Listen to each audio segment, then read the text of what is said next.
নমস্কার, কেমন আছেন সবাই? রিঙ্কুস ব্লগজিতে প্রথম একটা ব্লগ নিয়ে স্বাগত জানাই। আজকে রবিবার, সকাল 6:30 বাজে।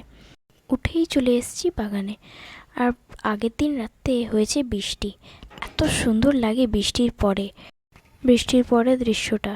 মনে হয় যেন গাছগুলোতে আবার নতুন করে প্রাণ চলে এসছে।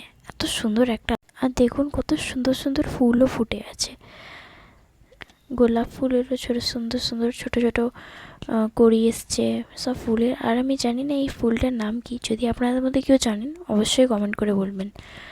আর জানেন তো, আমাদের বাড়িতে একটা বিরিয়ানি পাতার গাছও আছে, যা সুন্দর বিরিয়ানির গন্ধ ছাড়ে।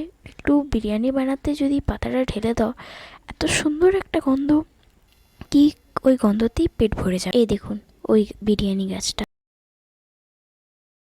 জানেন তো, এই বর্ষাকালে লেবু গাছেও কি সুন্দর সুন্দর ফল আসে। তারপরে লেবুগুলো পেকেছে, এত সুন্দর রস হয়, এত সুন্দর গন্ধ। চলুন তবে এবার চলে যাই রান্নাঘরে বানিয়ে নিয়েছি চানার ডাল আর গরম গরম লুচি।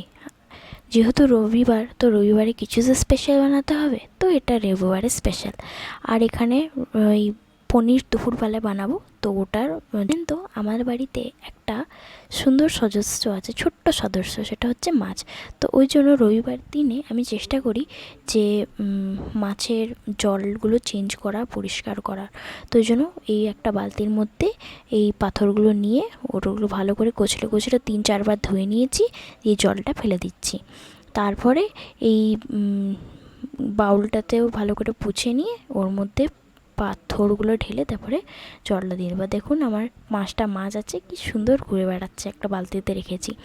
এবার জলটা ঢেলে দেবো, জলটা ঢেলে দিয়ে মাছগুলোকে একটা নেটের হেল্পে ঢেলে দেবো জলগুলোতে।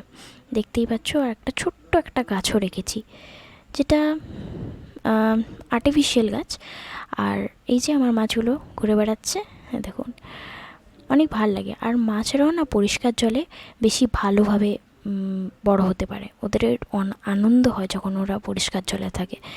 আর এই দেখুন, আমি এই যে নীল রঙের যে এই লিকুইডটা দিচ্ছি, এটা হচ্ছে মাছদের যে জলের মধ্যে যদি কোনো ব্যাকটেরিয়া কিংবা কোনো কিছু আছে, সেটা মরে যাবে আর ওদেরকেও সুস্থ থাকবে। মাছ এবার এসে গেছি রান্নাঘরে, বানাচ্ছি পনির, আলু পোস্ত, সোয়াবিন, ভাত আর ডাল। তো দেখা হচ্ছে নতুন একটা ব্লগ নিয়ে।